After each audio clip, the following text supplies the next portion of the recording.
अब खबर उत्तर प्रदेश के बनारस से, जहां काशी विश्वनाथ मंदिर में रंगभरी एकादशी के पावन अवसर पर पारंपरिक उल्लास और धार्मिक आस्था का अद्भुत संगम देखने को मिला। इस अवसर पर एसडीएम शंभू शरण ने कहा कि रंगभरी एकादशी की परंपरा काशी में अत्यंत प्राचीन है और काशी विश्वनाथ धाम में आज भी इस परंपरा का विधिवत निर्वाह किया जाता है।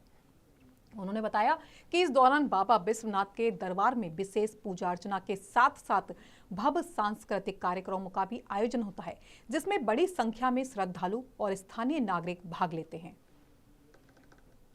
में शास्त्रों में भी इसका वर्णन है और जो श्री काशी विश्वनाथ धाम में इसकी परंपरा का निर्वाह होता है, यह पूरी काशी की नगर की परंपरा के रूप में इसका निर्वहन किया जाता है। श्री काशी विश्वनाथ धाम में जो रंगभरी एकादशी की परंपरा है, उसकी जो कथा बताई जाती है पौराणिक, यह है कि जब माता पार्वती ने पहाड़ पर्वत क्षेत्र में, जो कि हिमालय की पुत्री थी और कैलाश में भगवान भूतनाथ भोलेनाथ वहां विराजते थे, तो भगवान से उन्होंने जब जो भूमि का समतल क्षेत्र है, मैदानी क्षेत्र में उन्होंने एक आवास की अपनी इच्छा प्रकट की, तो काशी में काशीपुराधिपत में अपना आनंद कानन उस समय हुआ करता था। भगवान विष्णु से इस क्षेत्र को लेकर काशी बसाया और काशी में फिर माता गौरा का जब आगमन हुआ, तो उस आगमन को ही काशी यहाँ पर रंगभरी एकादशी के पर्व के रूप में मनाने की परंपरा रही है।